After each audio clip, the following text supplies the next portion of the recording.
দিচ্ছে বলে অভিযোগ। জট কেটে যাবে দাবি তৃণমূল পরিচালিত উত্তর দমদম পুরসভার চেয়ারম্যানের। সম্প্রসারিত হচ্ছে কল্যাণী এক্সপ্রেসওয়ে, সেজন্য জমি প্রয়োজন।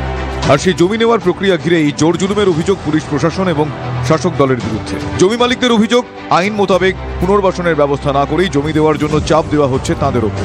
জুলুমের বিরুদ্ধে হাইকোর্টে দ্বারস্থ জমি মালিকরা। কল্যাণী এইমসে দ্রুত পৌঁছতে সম্প্রসারিত হচ্ছে কল্যাণী এক্সপ্রেসওয়ে। দ্রুত গতিতে চলছে সেই কাজ। এই এক্সপ্রেসওয়ে গিয়েছে নিমতার ওপর দিয়ে। সেখানে জমি অধিগ্রহণের জন্য 2006 সালে নোটিশ দেওয়া হয়। 2008 সালে তৎকালীন বামফ্রন্ট সরকারের বিরুদ্ধে আদালতে দ্বারস্থ হয়েছিল জমির মালিক পরিবারগুলি। 2011 সালে ক্ষমতায় আসে তৃণমূল সরকার। 2017 সালে নতুন করে একটি মামলা করা হয়। তাতে দাবি করা হয় 2013 সালের জমি অধিগ্রহণ আইন অনুযায়ী যেন জমি নেওয়া হয়। তিনি নিমতার বাসিন্দা শিখা গঙ্গোপাধ্যায়। 3 কাঠার উপর জমি সরকারকে দিতে রাজি ছিলেন তিনি।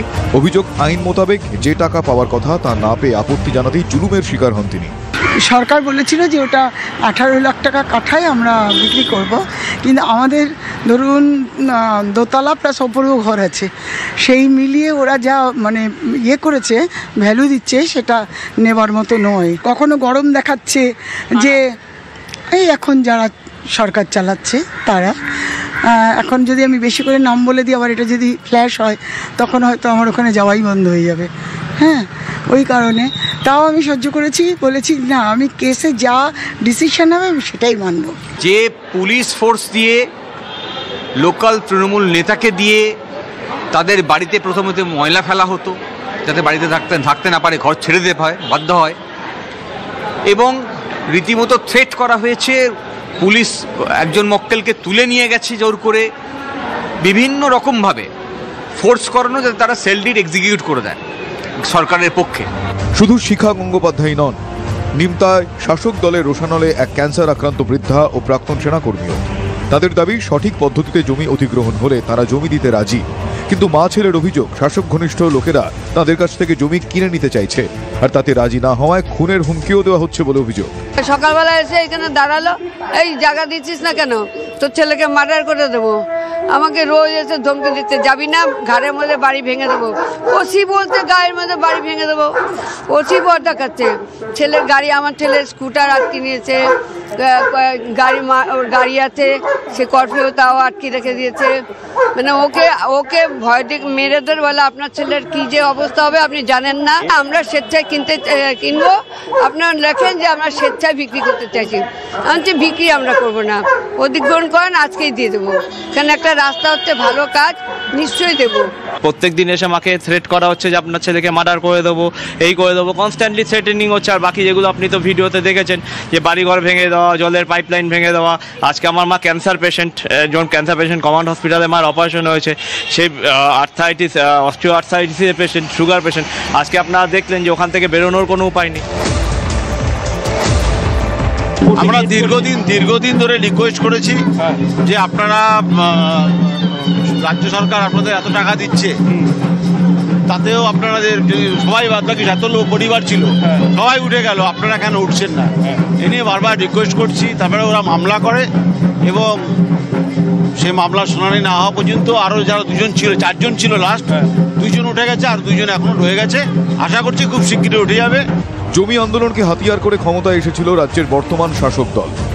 তাদের দেখানো পথেই বদল হয় জমি অধিগ্রহণ আইনে।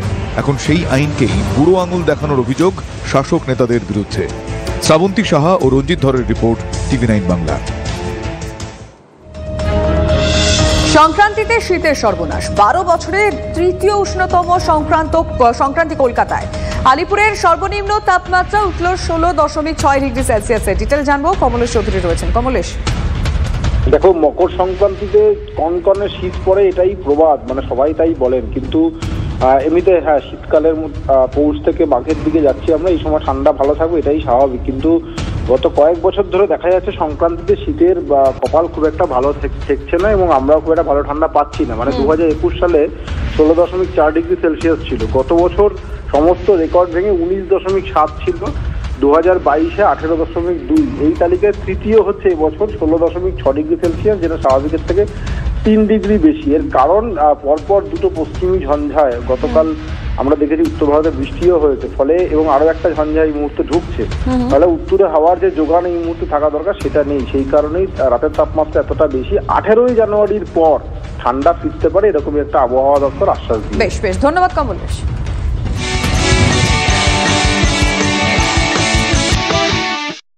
In association with iFair Soap and Face Wash.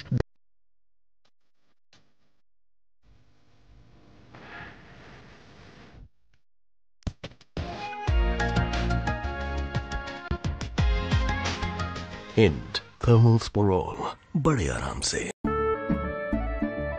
Keshari आवेशे मन जोगी होल रे आनंद नेचमो मतवारा होल रे केशरी आवेशे मन जोगी होल रे। প্রতি মুহূর্তে কেসরি উৎসব উদযাপন করুন রিমন বলো ভাষা কেসরি। বাহ, এবার হয়েছে স্বাদ। হ্যাঁ, অপূর্ব স্বাদ।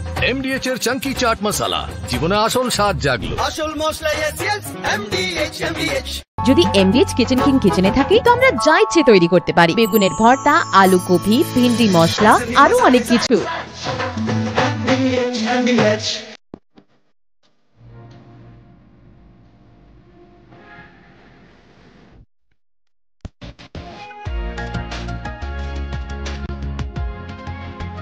Hint Thermal Sporol, बड़े आराम से।